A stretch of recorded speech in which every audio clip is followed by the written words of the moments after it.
하나님 우리 가운데 큰 비전의 삶을 사셔서 죽음까지도 비전이 되시기를 주 예수의 이름으로 축원합니다.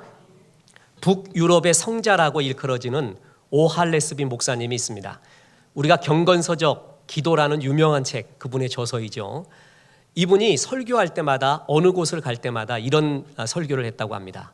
여러분의 죽음이 아름다울 수 있도록 기도하십시오. 늘 이런 설교를 했대요.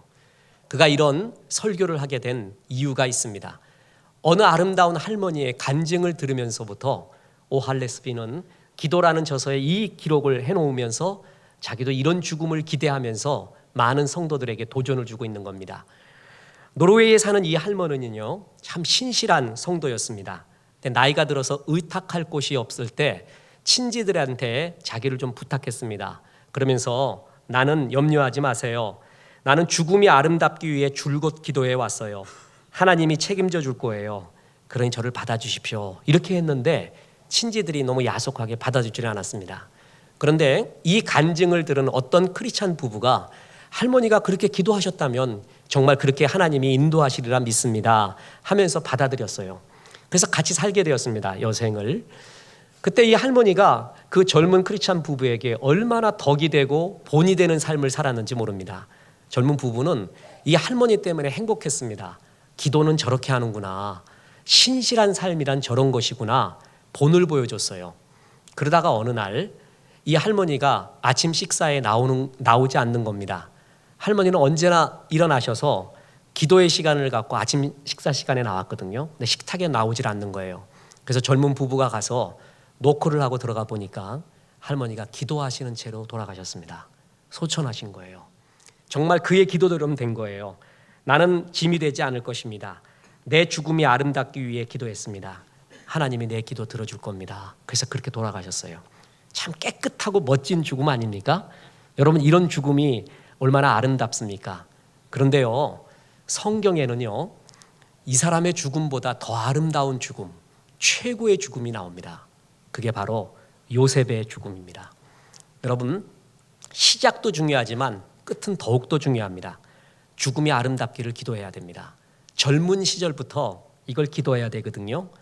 우리나라에서도 많이 또 유교의 영향을 받아서 오복 중에 하나가 뭐예요? 죽는 복이에요. 죽는 복. 죽는 복이 얼마나 큰 복인지 모릅니다. 오할레스비 간증에 나오는 이 할머니처럼 남한테 폐를 끼치지 않는 죽음, 그게 가장 아름다울까요? 아니면 후손들한테 좀 조언을 많이 남겨줘서 우리 부모 때문에 내가 이렇게 넉넉하게 살게 됐다, 그런 소리 듣고 가는 게 아름다운 죽음일까요? 아니면 역사에 남아서 이런 업적이 있다라는 기록을 남기는 그런 죽음이 아름다운 죽음일까요? 성경에 보면 역사에 남을 만한 사람, 그런 업적을 이루어도요, 하나님이 그 업적에 대해 하나 평가 안 하고 한 줄도 두 줄도 기록하지 않는 사람도 태반입니다. 오히려 악하다고 기록하는 경우도 있습니다. 역사에 남는 죽음이 성경적 죽음은 아닙니다. 그러면 베스트 오브 베스트, 최고의 죽음이 바로 요셉의 샘플입니다. 요셉은요, 비전을 쫓아 살았습니다. 비전을 받았고요, 비전을 쫓아 살았고, 비전을 쫓아 죽었습니다. 그는 죽는 순간도 후손들에게 비전을 심어줬습니다. 성경에 나오는 가장 아름다운 죽음 중에 하나, 우리가 사모해야 될 마지막의 모습입니다. 요셉은 그야말로 1억 원의 삶을 살았다고 합니다. 파란만장했습니다. 파란 돈이 만장, 1억입니까 10억입니까 그건 잘 모르겠습니다. 그래서 요셉의 이야기를 만약에 어떻게 끄집어낸다고 치면 여러 군데가 전부 하이라이트예요. 그런데 요셉의 일생을 한마디로 이걸 본받아라라고 히브리서에 기록된 한 줄이 바로 오늘 본문이거든요. 하나님은 요셉의 여러 파란만장한 일생 중에 이거를 제일 본받으라고 말한 구절을 이걸 뽑아놨어요. 그게 보세요. 믿음으로 요셉은 임종시에 이스라엘 자손들이 떠날 것을 말하고 또 자기 뼈를 위하여 명하였으며. 그렇게 하고 싶은 말이 많은데 요셉 이야기에는 하나님은 왜 그의 죽음의 모습을 그렸습니까? 너희 성도들이 어릴 때부터 젊을 때부터 중년, 장년, 노년에 이르기까지 요셉의 죽음을 항상 마음에 새기고 살라는 거예요. 자, 어떻게 했을 때 후손들에게 비전을 심어주는 죽음을 맞이할 수가 있을까요? 죽음까지도 막지 못하는 비전의 삶은 어떤 삶일까요? 웰 다잉은요, 웰빙을 전제로 합니다. 죽는 순간에만 잘해서 되는 게 아니에요. 잘 살아야 돼요. 믿음을 쫓아 잘 살아야지만이 이런 죽음을 맞이할 수가 있습니다. 우리 그것을 보려고 한 겁니다. 비전 시리즈 마지막에 요셉의 비즈너리 인생, 죽음까지도 막지 못했던 비전 인생은 어떤 인생이었는가? 그것은 첫째로 비전의 말씀을 먼저 받는 인생입니다. 요셉의 시작은 꿈이죠. 요셉하면 꿈꾸는 사람이에요. 요셉의 삶의 출발은 꿈으로부터 시작이 됐어요. 해와 달 11별의 꿈, 곡식단이 절하는 꿈. 이거는 나중에 뭘로 밝혀지냐 하면 요셉을 통해서 이스라엘 백성이 애굽에 잘 와서 잘 키워져서 그야말로 바다의 모래와 같이 하늘의 별과 같이 아브라함에게 약속하셨던 그 약속을 이루어서 가나안으로 다시 돌아가는 것. 그게 꿈의 시작이었어요. 그 꿈을 주신 거예요. 그때 당시에는 성경이 완성되지 않았기 때문에요. 하나님이 당신을 나타내는 뜻을 나타내는 계시의 방편으로 꿈이라는 걸 줬습니다. 그래서 요셉의 꿈을 신학적 용어로 다시 재정립하면 그건 계시예요, 계시. 오늘날에는 어떤 걸로 계시가 오는 줄 아십니까? 대부분의 경우 성경을 통해 와요. 성경이 완성되었기 때문에 부분적으로 알던 것을 폐하고 완전한 성경을 통해서 우리에게 하나님의 계시를 줍니다. 쉽게 말해서 예배나 성경 공부, 우리의 말씀 묵상을 통해 주어지는 말씀, 강한 말씀, 그게 내 비전이에요. 요셉은 한마디로 뭐냐 하면 말씀을 받은 인생이었고 그 말씀을 지켜내면서 말씀의 열매를 맺은 인생, 그게 요셉의 인생이었습니다. 하나님은 믿는 백성에게 반드시 약속한 게 있는데 소원을 두고 행한다고 했어요. 하나님의 꿈을 준다는 거예요. 믿는 백성에게 하나님, 내가 너한테 이런 꿈을 바라고 있다, 이런 기대, 목적이 있다는 것을 반드시 주신다고 하는 거예요. 그걸 우리는 예배를 통해서 확증을 할 수가 있습니다. 예를 들어 보면 어느 날 예배를 드리는데요, 성경에 갈렙의 이야기와 바나바의 이야기를 들었어요. 그랬더니 그들은 1인자는 아닌데 아름다운 2인자였구나. 그들은 그것으로 기뻐하고 그것으로 살았구나. 사람들을 세워주는 삶을 살았구나. 그게 왠지 나의 성정과 너무 비슷해요. 내가 저런 사람하고 비슷하지. 내가 저런 걸 모델로 해야겠다. 그래서 나도 사람들을 세워주는 사람으로 살겠다. 그런 걸 느껴요. 그게 꿈을 받는 거예요. 그게 말씀을 받는 겁니다. 또 어떤 사람은 싫어합니다. 창세기를 보는데요, 약 한마디에 딱 걸려버렸어요. 태초에 하나님의 천지를 창조하시니라. 이거는 의의를 제기할 수 없는 하나님의 선포라 그랬죠. 믿건 말건. 이걸 딱 듣는 순간에 학자였어요.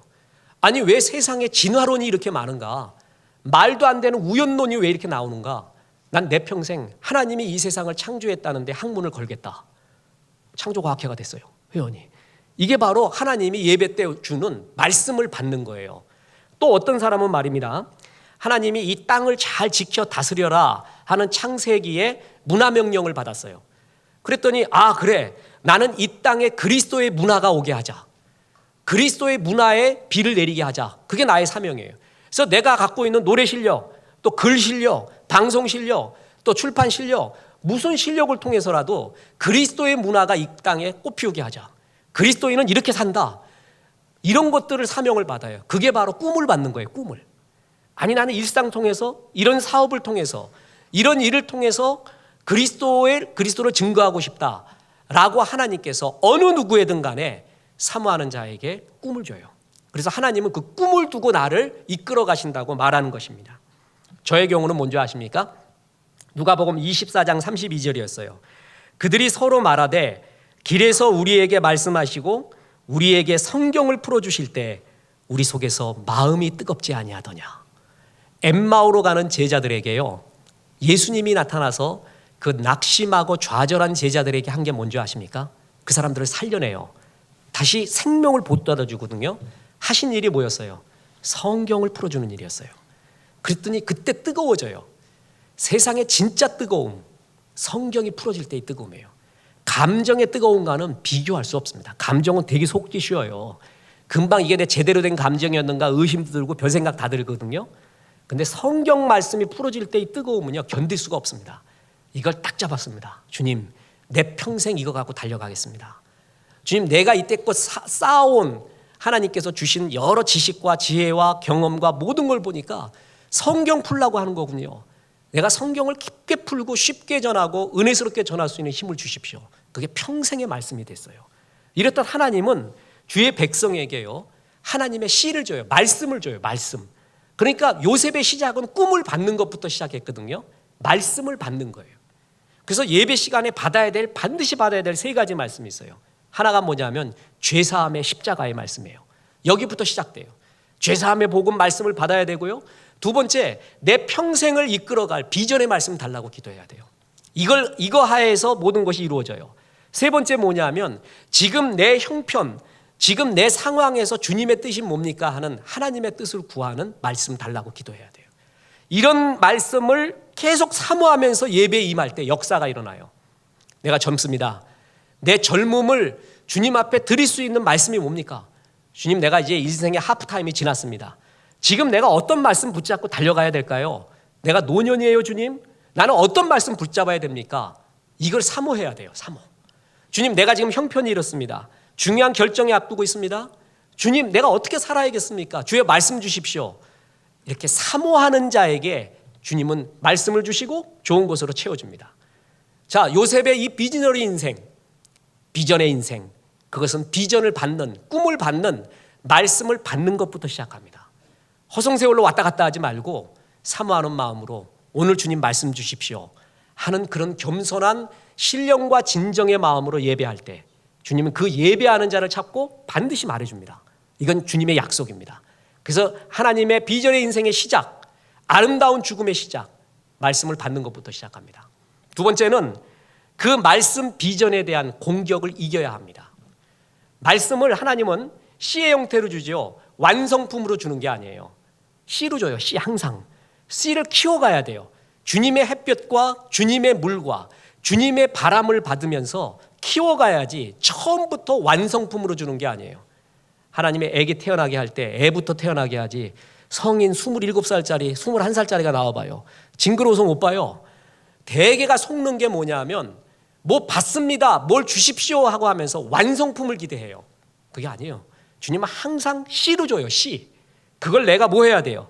키워가야 돼요. 장석주 시인이 대추 한 알에 이런 시를 썼어요. 저 붉은 대추가 저절로 익을 리가 없다. 저 속에는 천둥 몇 개, 바람 몇 개, 수많은 벌레들의 공격, 그걸 이겨낸 끝에 빨간 대추알이 열린다는 거예요. 비전도 그렇습니다. 씨를 주시고요, 내가 그것을 여러 공격으로부터 이겨내야 돼요. 왜냐하면 말씀의 씨를 받잖아요. 그럼 마귀가 가만 놔두지 않아요. 첫째, 죄사함 받지 않은 사람은요 그냥 마음껏 왔다 갔다 하라 그래요. 죄사함 십자가 설교할 때 절대 못 듣게 해요. 마음도 막아버리고요. 둘째, 죄사함 받았어요. 비전 받는 말씀을 들으려고 할 때 못 듣게 해요. 그게 얼마나 강력한 힘이라는 건 마귀가 알거든요. 그거 못 듣게 해요. 근데 비전까지 받았어요. 비전의 말씀을 받은 사람한테는 그 말씀이 깨지게 하기 위해서 공격을 시작합니다. 이게 마귀의 괴계입니다. 외부로부터 공격하고요, 내부로부터 공격합니다. 보세요. 요셉이 지금 꿈을 꿨잖아요. 꿈을 받지 못했던 형들이 이렇게 말합니다. 창세기 37장 5절에 요셉이 꿈을 꾸고 자기 형들에게 말하며 그들이 그를 더욱 미워하였더라. 그 꿈 때문에 미워해요.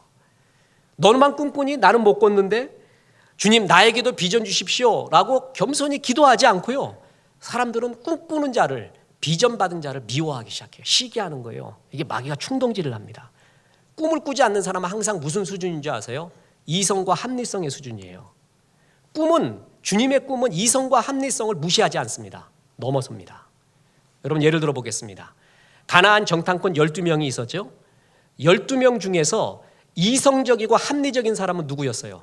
10명의 정탐꾼이었어요. 여호수아와 갈렙은 이성적이지도 않고 합리적이지도 않은 듯하게 보였어요. 그러나 주의 꿈을 품은 사람이에요.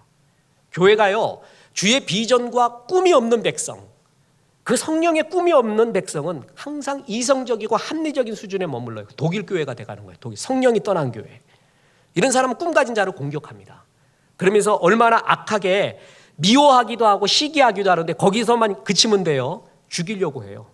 그러면서 무슨 말 하는 줄 아세요? 창세기 37장 18에서 20절 보면 요셉이 그들에게 가까이 오기 전에 그들이 요셉을 멀리서 보고 죽이기를 꾀하여 서로 이르되 꿈꾸는 자가 오는도다. 자, 그를 죽여 한 구덩이에 던지고 우리가 말하기를 악한 짐승이 그를 잡아먹었다 하자. 그의 꿈이 어떻게 되는지를 우리가 볼 것이니라 하는지라. 이거 무서운 말입니다. 저기 지금 꿈꾸는 자가 온다고 했죠. 이 번역을 좀 더 아름답게 했어야 돼요. 원어에 보면은요, 꿈의 대가예요. 꿈의 달인. 저 꿈하면 저놈, 꿈의 대가가 오는구나. 그러면서 하는 말이요. 내가 너 죽일 건데 네 꿈 어떻게 되나 보자. 이렇게 말하고 있어요. 지금 요셉을 대적하는 것보다 뭘 대적하고 있어요? 꿈을 대적하는 거예요. 하나님이 그런 꿈 줬어? 내가 널 죽일 건데 그럼 그 꿈이 이루어지나 보자. 하나님을 대적하고 있어요. 사람이 꿈 받지 못할 때 이 정도 상태까지 시기하면서 나빠질 수도 있습니다. 이게 외부의 공격이에요. 외부의 공격. 꿈 받은 자는 외부가 공격합니다. 여러분 이건 받아야 돼요. 또 하나 이거보다 더 무서운 게 뭔지 아십니까? 내부로부터의 유혹이에요. 주님이 씨를 줬어요. 그런데 내 내부의 욕심과 마음이 욕정이요, 주님의 씨보다도 더 커요. 자꾸 주님의 비전을 눌러. 그게 분명히 그리스도인에게는요 은혜 안 받는 사람이 없다니까요. 말씀에 어떤 거든 임팩이 와요. 그런데 아무튼 바깥에 나가서 핸드폰 하나만 울리면은 바로 옛날로 돌아가요. 옛날로 바로 욕 나오고 바로 화나고 얼굴색도 변하고요. 주님이 주신 꿈을 내 속에 있는 욕망과 죄성이 자꾸 눌러버리는 거예요. 그래서 누가복음 8장 14절에 보면 이런 구절이 나옵니다. 가시떨기에 떨어졌다는 것은 말씀을 들은 자이나 지내는 중 이생의 염려와 재물과 향락의 기운이 막혀 온전히 결실하지 못하는 자요. 정확하죠? 말씀이 뿌려졌어요. 임팩이 왔어요. 은혜도 받았어요. 그런데 뭐가 막고 있어요? 이생의 자랑, 내 꽃자랑하고 싶어요. 주님의 비전보다는 내가 얼마나 멋진지 꽃자랑하고 싶어요. 돈에 대한 욕심이 많아요. 그리고 향락과 욕정이 있어요. 그게 가시떨기가 되어서 주님의 비전을 막는 거예요. 외부의 공격보다 무서운 게 내 속에 일어나는 이러한 욕정의 마음이에요. 여러분 이 공격을 이겨야 됩니다. 이기기 위해서는 내 힘으로 안 돼요. 자꾸 주님의 바람을 쐐이고요, 주님의 물을 받고요, 주님의 기운을 받아야 돼요. 붙어 있어야 되는 거예요. 붙어 있어야 되는 거예요. 사람은 우리가 새대가리, 닭대가리 이런 말 하잖아요. 사람도 대갈림이 있어요. 그래갖고 뭐냐면 한계가 3일이에요. 3일. 그래서 작심 며칠이라고요? 3일. 그 작심을 계속 유지하는 길이 뭐라고요? 3일마다 결심하면 돼요. 3일마다. 그러면 늘 새로워져요. 그래서 수요 예배가 있는 거예요. 여러분 아세요? 수요 예배를 가리켜 3일 기도회라고 하는 게 뭔지 아세요? 인간의 한계는 3일이라는 거예요. 3일. 3일 지나면은요, 주일날 말씀을 받아도요, 희미해져요. 딴 생각 나요. 내가 어디에 더 많이 햇빛을 쏘이고 있어요? 세상 문화예요. 내가 늘 접하고 있는 것이 세상 문화거든요. 그 속에서 내 꿈이 희미해져요. 그 속에서 주님의 꿈보다는요, 내 속에 세상을 향한 욕정과 마음이 더 키워져요. 왜냐하면 세상의 물과 햇빛을 받기 때문에 그래요. 자꾸 주님의 햇빛과 주님의 물을 받아야 돼요. 주님의 포도나무의 물관과 채관을 통해서 주님의 양분을 자꾸 받아야 하나님의 꿈이 키워지고 열매를 맺게 되거든요. 그래서 가만히 있으면은요, 비전 받았다고 가만히 있으면은 그 사람 계속 씨가 죽어가요. 양분을 얻지 못해서. 그래서 비전 받았다고만 이야기하고 아무것도 아니에요. 아무것도. 주님께 계속 붙어 있어야 돼요. 늘 붙어 있어야 되고 어떻게 하든 주님의 양분 받으려고 주께 나와야 돼요. 그게 바로 신앙이에요. 신앙은 딴 거 없어요. 예배의 자리에 늘 같이 오는 거예요. 그리고 주님 나한테 이런 비전을 주셨는데 이걸 잘 열매 맺게 도와주십시오. 주님 날 좀 도와주십시오. 그 예배의 자리를 지키는 거, 그게 바로 신앙이에요. 자, 그런데 이 비전 그러면 너무 거창하게 생각하는데요, 요셉의 비전이 뭔지 아십니까? 하나님을 증거하는 비전이에요. 모든 상황 속에서 하나님을 나타나는 게 요셉의 비전이었고, 이거는 요셉을 통해서 우리에게 주는 우리 모두의 비전입니다. 우리는 이렇게 오해하기가 쉽습니다. 요셉이 천신만고 끝에 파란만장한 1억 원을 다 날린 끝에 애굽의 총리가 되었다. 그래서 이제 비전을 이루었다. 아닙니다. 애굽의 총리가 되어서 비전을 이룬 게 아니라 요셉은요, 모든 삶의 과정에서 전부 비전을 이루는 삶을 살았어요. 어떤 과정에든 주님을 드러냈어요. 주님을 증거했어요. 이건 주님 때문입니다. 주님이 역사합니다. 그게 열매입니다. 자, 우리 열매를 너무 성공주의적, 성과주의적으로 생각하지 마세요. 내 모든 삶의 과정에서 어느 때가 와도 이것은 주님 때문입니다. 주님이 역사했습니다. 라는 것을 드러내는 비전, 그게 바로 열매고 요셉의 비전이었고 우리 모두의 비전입니다. 보세요. 요셉은요, 성공의 순간에도 주님께 겸손했고 늘 주님을 드러냈습니다. 세상에서 성공 관리를 못하는 사람 태반이거든요. 실패 관리를 못하는 사람과 성공 관리 못하는 사람 둘로 크게 나눠져요. 그죠? 근데 실패 관리를 못해서 넘어지는 사람도 많은데 성공 관리를 못해서 넘어지는 사람도 태반입니다. 교만해지면서요. 그런데 요셉은 최고의 자리에 있을 때도 늘 겸손했습니다. 늘 주님을 드러냈습니다. 뿐만 아니라 그가 실패로 보이는 순간에도요, 늘 주님을 드러내며 살았습니다. 실패는 하나님께 영광이 안 되고 성공이 주께 영광이다. 그렇지 않습니다. 실패의 어느 과정에도 주님을 드러내고 주님을 나타나잖아요. 그러면 그것은 주께 영광 돌리는 겁니다. 보세요. 요셉이 애굽의 노예로 팔려갑니다. 실패한 듯한 삶의 모습이에요. 얼마나 초라하게 히브리 소년이 팔려갈 때 실패감을 느꼈겠습니까? 그래서 내내 하늘 보고 울고 땅 보고 울고 달 보고 울고 갑순이 생각하며 울고 아버지 생각하며 울고 형들 보면 이를 갈고 그래서 우울증에 빠져서 죽어가지 않았어요. 그런 그 실패로 보이는 듯한 그 삶에서도 신실했어요. 하나님 앞에 살았어요. 그랬더니 보디발이 그걸 보고 놀라는 거예요. 나는 애굽의 경호실장으로 애굽 신을 믿고 있지만 너는 굉장히 애굽 신과는 다른 야훼 신이라고 했던가? 대단한 것 같다. 넌 그 야훼 신 앞에서 항상 살고 있구나. 사람들이 경외감을 느껴요. 그래서 모든 걸 맡기잖아요. 그는 실패로 보이는 순간에도요, 철저하게 하나님 앞에 살았어요. 그게 주께 영광이에요. 애굽의 총리 대신이 되어서 열매를 맺고 빌어서 주께 영광 돌리는 게 아니라 차라리 어찌 보면 그 실패의 순간에 더욱더 주님을 의뢰했던 그 모습, 그게 사람들에게 더욱더 주님을 드러내고 있는 거예요. 그게 비전의 인생입니다. 이제 결정적인 순간이 왔습니다. 바로왕 앞에 꿈 해석을 위해서 쓰잖아요. 그때 어떡할까요? 사람이 정말 결정적인 순간 오면 흥분해요. 그래갖고 오바해요. 오바. 내가 결정적인 부흥회를 가보면요, 오바하는 경향이 있어서 처음에 그 경험하고 나서 우리 교회 예배하는 것처럼 하자. 흥분하지 말자. 방송도 그래요. 처음 너무 잘하려고 하다 보면 오바해요. 오바. 그래서 그렇지 않자. 사람은 결정적인 순간에 오바하거든요. 바로가 내 꿈은 어떻게 되냐 그러면 이렇게 말할 수 있잖아요. 꿈 하면 접니다. 아무튼 나는 꿈 때문에 여기까지 온 사람이고 꿈 하면 애굽이건 이스라엘이건 팔레스타인건 뭐건 간에 저밖에 없습니다. 믿고 맡기십시오. 자신 있습니다. 이렇게 말할 수가 있거든요. 근데 그 꿈 앞에서 뭐라 그러는 줄 아세요? 그 바로의 꿈 앞에서 창세기 41장 16절에 요셉이 바로에게 대답하여 이르되 내가 아닙니다. 하나님께서 바로에게 편안한 대답을 하실 겁니다. 하나님이 할 겁니다. 사실 이거 목숨 내놓고 하는 말인 거 아세요? 지금 바로가 뭐 믿고 있어요? 하나님 믿는 게 아니라 애굽의 신 믿죠? 여러분 개구리 282부터 시작하는 악질, 독종, 흑암 뭐 이렇게 나오는 10가지의 재앙 아시죠? 그게 전부 애굽의 신이었어요.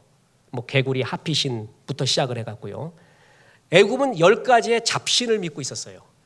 그런데 뭐라고요? 야훼 하나님을 말해요. 아니 이 히브리 노래가 꿈 조금 꾼다고 그래갖고 내가 데리고 왔더니 헛소리 하네. 이게 날 가르치려고 드네. 이러면서 죽여버리면 돼요. 다시. 그 순간에 하나님을 말해요. 내가 하는 게 아니라 하나님 합니다. 결정적인 순간에도 자기를 드러내지 않고 주님을 증거합니다.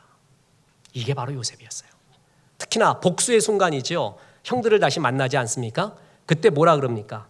당신들이 나를 이곳에 팔았다고 해서 근심하지 마소서, 한탄하지 마소서. 하나님이 생명을 구원하려고 나를 당신들보다 먼저 보낸 겁니다. 그 얘기하잖아요. 복수의 순간에도요, 나아가 이날만 기다렸다. 야구야. 내가 진짜 너들 이제 내한테 왔구나. 이날을 위해서 내가 빨간 띠를 얼마나 속으로 내가 뚫었고 와신상담이라고 악으냐. 이러면서 이제 때가 왔다. 이럴 수 있는 게 있어요. 복수처럼 달콤한 게 없거든요. 최고의 기쁨이에요. 날 물렀던 놈이 잘 안 되는 걸 볼 때 그때 얼마나 쾌지나 칭칭난 애가 할렐루야가 그때 나온단 말이에요. 근데 뭐냐면 당신들이 판 게 아닙니다. 하나님이 약속했거든요. 이제 우리 이스라엘 민족을 크게 해서 가나안으로 다시 갈 거라고. 그걸 위해서 날 먼저 보냈어요. 나는 그 꿈을 믿고 나는 내 삶을 그렇게 해석합니다. 복수의 순간에도 주님을 드러내고 있어요. 주님. 여러분, 그러니까 이 사람이 죽는 순간에 어떻게 했는지 아세요? 믿음으로 요셉은 임종시에도 이스라엘 자손들이 떠날 것을 말하고 자기 뼈를 위하여 명하였습니다. 죽는 순간에만 이러지 않았고요. 요셉의 평생이 하나님을 드러내는 인생이었어요. 그러니까 죽는 순간에도 뭐라 그러냐면 나 애굽에 묻히기 신고 이 뼈를 열고 가나안으로 가라고 말합니다. 그러면서 죽는 순간에도 애굽 사람한테 도전을 주는 거예요. 나 애굽에서 출세한 이방인이야. 애굽의 민족 영웅이지 너희를 구했으니까 총리 대신까지 되었어. 그래서 애굽 사람들은 요셉을 애굽화 시키려고 굉장히 노력했어요. 결혼까지 시키면서 가정까지 여기서 이루라고 하면서 요셉의 꿈은 항상 하나님 나라에 가 있었습니다. 그러면서 여기에 묻히기 싫다고 하면서 내 관을 메고 가나안으로 가라고 그러고 있어요. 그때 애굽 사람이 뭘 느낄까요? 도대체 가나안 하나님의 나라는 뭐야? 애굽 최강의 이 비옥한 땅보다 거기가 정말 좋아. 도대체 네 가슴에는 뭐가 있었니? 도대체 야훼 하나님이라는 존재는 어떤 존재니? 도전을 받는 거예요. 죽음 가지고도 애굽 사람한테 도전을 줘요. 뿐만 아니라 이스라엘 사람들한테 프라이드와 비전을 심어주는 거예요. 노예 생활 400년 하고 난 다음에요. 빠져나갈 때 노예로 나가는 거거든요. 얼마나 창피합니까? 요셉의 관을 메고 가요. 민족 최고의 영웅의 관을 메고 가면서 우린 이 사람의 후예야. 하나님이 약속한 거를 이 사람이 다시 말해줬거든. 가나안으로 가라고 그랬어. 우리는 그 길을 가는 거지 출애굽 도망쳐 나오는 게 아니야. 하나님이 약속해 준 땅으로 가는 거야. 이스라엘 백성에 대한 한없는 프라이드, 비전, 이거를 요셉은 죽음을 통해서 또 말해주고 있는 거예요. 다시 말씀드립니다. 죽음 하나만 아름다운 게 아니라 일생을 통해서 하나님을 드러내는 삶을 살았어요. 그랬더니 그 죽음까지도 하나님을 드러내는 죽음이었고 성경에 말하는 최고의 비전을 심어주는 죽음이 되었다는 것입니다. 이제 끝으로 말씀드립니다. 이런 꿈의 백성, 꿈을 받고 꿈을 이루어가는 백성에게 주는 주님의 축복이 있어요. 그게 바로 하나님의 함께 하심입니다. 요셉은 항상 주님을 시인했죠. 보세요. 그래서 마태복음 10장 32, 33절에 보면 이런 게 나옵니다. 누구든지 사람 앞에서 나를 시인하면 나도 하늘에 계신 내 아버지 앞에서 그를 시인할 것이요. 누구든지 사람 앞에서 나를 부인하면 나도 하늘에 계신 내 아버지 앞에서 그를 부인하리라. 네가 항상 하나님을 시인하는 삶을 살았구나. 드러내는 삶을 살았구나. 결정적인 순간에 어려울 때도 나도 아버지께 말해서 너를 시인하리라. 네가 날 도와줬다고, 네가 드러냈다고. 그래서 도와준다는 거예요. 그래서 요셉이 어떻게 살았습니까? 창세기 39장 2절 3절에 보면 여호와께서 요셉과 함께 하심으로 그가 형통한 자가 되어 그의 주인 애굽 사람의 집에 있으니 그의 주인이 여호와께서 그와 함께 하심을 보며 또 여호와께서 그의 범사에 형통케 하심을 보았더라. 우리가 얼마나 갖고 싶은 게 하나님이 주시는 형통함이에요. 하나님이 주시는 함께함이에요. 이거 있으면 끝나는 거거든요. 우리 여러분 기도할 때도 늘 그러잖아요. 주님 저와 함께하여 주옵소서. 제 아들 딸과 함께하여 주옵소서. 늘 이 기도하는 거 아니에요. 이 축복만 받으면 다 끝나는 거거든요. 아무한테나 주는 게 아니라 늘 주님을 시인하며 살았던 사람, 사람들 앞에서 주님을 시인하며 살았던 사람, 드러내며 살았던 사람한테 주는 축복이 하나님과 함께함이에요. 형통함이에요. 어디에서나 숨기지 마십시오. 커밍아웃 하세요. 나 예수 믿는 사람이라고. 나도 죄를 지었다니까. 처음에 탁구장 가서 내가 탁구장에서만큼은 내가 커밍아웃 안 하고 내가 탁구 멤버로서만 오리라. 그리고 2-3달 후에 회개했어요. 난 여기서도 목사다. 그래갖고 목사로 쳐요. 이제 목사. 다 목사님이래. 지난 엊그제 금요일 날 우리 허지웅 전도사 김재열 집사 와서 복식 치면서 집사님 또 장로님은 대 한조예요. 여긴 장로님이야, 여긴 전도사님, 집사님 하면서 탁구장에 그리스도의 문화가 오게 했습니다. 목사는 이렇게 친다, 장로는 이렇게 친다. 집사는 얼마나 유쾌하게 치는가 생각해봤어요. 탁구장에서 그리스도인은 어떻게 나타나야 될까? 웃어라. 그리고 하수들과 쳐라. 원래 그 하수 고수가 나눠지거든요. 그래서 고수가 하수하고 안 치려고 그래요. 그게 이상한 탁구장 문화예요. 은근히 깔아. 그리고 자기들의 그 바리새적인 그게 굉장히 많아요. 그 바리새인이 거기도 있다니까. 그 나도 그럴 뻔했어요. 그러다가 어떤 사람도 만나건 진짜 웃으면서 잘 칩니다. 웃어주고 즐거운 탁구 치고 축복해주고 잘합니다. 이게 또 탁구장에서 해야 될 주의 문화구나 느꼈어요. 어느 곳에 있든 주님을 시인하십시오. 주님을 드러내십시오. 어떤 순간에도 그게 요셉의 비전이고 열매였어요. 그러니까 그런 죽음을 맺게 된 겁니다. 말씀을 마치려고 합니다. 요즘 많이 읽는 책 중에 운에 대한, 주역에 대한 책을 봅니다.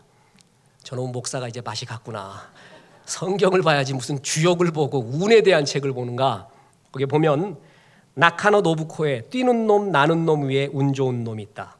사이토 히토리의 부자의 운, 연준혁 한상복의 보이지 않는 차이 운의 비밀. 유명한 책이에요. 일본 사람들이 더 많이 썼거든요. 강한 자가 이긴다는 강자 생존보다 인생 살아보니까 운 좋은 놈이 결국 이기더라. 운자 생존을 말하는 거예요. 도대체 운이 뭘까? 주역이 운덩어리 아니에요? 점치는 거. 주역도 읽어봤습니다. 어려워서 뭔 말인지 모르겠어요. 근데 우리 시대에 참 아름다운 지성인 중에 하나인 신영복이라고 있습니다. 이 사람이 이제 담론 지금 냈지만 그 전에 나의 동양 고전 독법이라는 또 이만한 책 썼어요. 동양 고전에 대해서 신용복 씨가 해석한 나름대로의 해석을 기록해놨어요. 거기에 주역편이 있었어요. 아니 이 사람이 점치는 책을 어떻게 해석하는가라고 봤더니 주역을 관계론적으로 해석을 했어요. 역시 다르구나. 주역하면은 점치는 책인데 그렇지 않다는 거예요. 주역은 관계론의 책이래요. 그러면서 나라에 어려운 일이 있잖아요. 그러면은 임금이 먼저 자기 자신을 묻는데요. 그 다음에 조정 대신한테 묻고 백성한테 묻는데요. 그리고 난 다음에도 이 어려우니 일이 해결되지 않을 때 그제서야 복서, 점을 친다는 거예요. 그래서 어느 날 딱 보니까 임금의 마음과 조정 대신의 마음과 백성의 마음과 점, 이른바 신이라고 대변되는 점의 마음이 일치가 되는 것을 대동이라고 한다. 그래갖고 여러분 대학교 축제에 대동제 있죠. 그게 하늘의 마음, 임금의 마음, 백성의 마음이 다 하나 된다. 그래서 그게 대동제예요. 그래서 대동이 최고다라는 거예요. 그래서 주역을 어떤 점치는 개념으로 보지 않고 우리가 하나 되는 관계의 개념 속에서 이걸 살펴본 게 있어요. 그래서 참 그렇구나라고 보는데 거기서 놀라운 에피소드를 말하는데 얼마나 웃었는지 모릅니다. 이렇게 말해요. 연구를 끝내고 난 다음에 집에 가려고 이제 엘리베이터를 딱 눌렀는데요. 내리는 엘리베이터를 눌렀는데 올라가는 거예요. 이게 딱 닫히면서 여자가 아름답게 이렇게 멘트하면서 올라갑니다 그러더래요. 그때 깜짝 놀라면서 신영복 씨가 여자 귀신이 나를 위로 끌고 올라가는구나 이렇게 생각했대요. 그 지성인이요. 그 지성인이 마음 가운데 여자 귀신이 자기를 위로 끌고 올라가는구나 이런 생각이 들었대.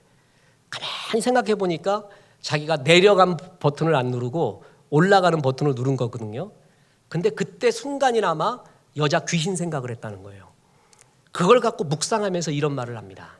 그래, 귀신은 있어야 된대요. 절대 존재가 있어야지 그렇지 않으면 인간이 얼마나 오만한지 모른다.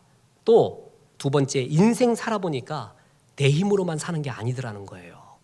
진짜 절대 존재에 어떤 힘이 있더라는 거예요. 인생 살아보니까 알겠더라는 거예요. 그 지성인이요. 이런 말 하는 걸 싫어하는 지성인이 그런 얘기를 해요. 서양 사람 그 유명한 포브스 400 아시죠? 400명씩 제일 부자 된 거 모아놓은 책이 있잖아요. 미국에서 분석해서요. 1982년에 시작해서 25주년 될 때 부자의 탄생이라는 책을 냈어요. 예, 그 우리나라 말로도 번역됐습니다. 왜 세계의 400명의 부자들이 매일 나오고 이들의 비밀이 뭐냐? 서구인답게 분석을 했어요. 그런데 그 분석의 4가지 중에 하나가 뭔지 아십니까? 운이 좋았대요. 운이. 서구인들이 그렇게 얘기해요. 그 계량 분석학자들이 운 좋았다고 말해요. 이건 도저히 사람의 힘으로 안 되는 힘이 우리 인생을 지배하고 있어요. 우리 나이 들수록 알잖아요. 내 힘으로만 되는 게 아니구나. 내가 성실한다고만 되는 게 아니구나. 내가 진실한다고만 되는 것도 아니구나라는 걸 알잖아요. 뭐예요 답이? 주님의 도우심이 있어야 돼요. 주님이 정말 도와야 돼요. 그렇지 않으면 우리가 살 수 없는 인생이에요. 주님은 어떤 사람 돕습니까? 끝까지 주님을 드러내는 사람. 어느 순간에도 주님을 증거하고 드러내는 사람을 주님이 돕습니다. 말씀을 받습니다. 말씀을 받아야 됩니다. 그리고 예배 올 때마다 말씀 달라고 기도하십시오. 주님, 내 비전의 말씀, 이 상황에 맞는 말씀, 젊음의 말씀, 노년의 말씀 주십시오. 사모하는 마음으로 오십시오. 두 번째, 그 말씀에 대한 공격을 막아야 됩니다. 외부와 내부의 적으로부터 이기십시오. 말씀을 품고 이것을 열매 맺기 위해서 계속 기도하고 주님의 힘 달라고 기도하십시오. 그리고 그 비전은 마침내 주님을 드러내는 겁니다. 매 순간마다 주님을 드러내십시오. 성공뿐만이 아니라 무의미해 보이고 실패하는 그 순간에도 반드시 드러내십시오. 그런 사람에게 하나님이 함께합니다. 그래서 마침내 죽음까지도 비전이 되는 그런 삶의 열매를 주게 될 겁니다. 여러분, 이런 인생 사셔서 요셉의 삶과 죽음과 같은 비전의 인생 되시기를 주 예수의 이름으로 축원합니다.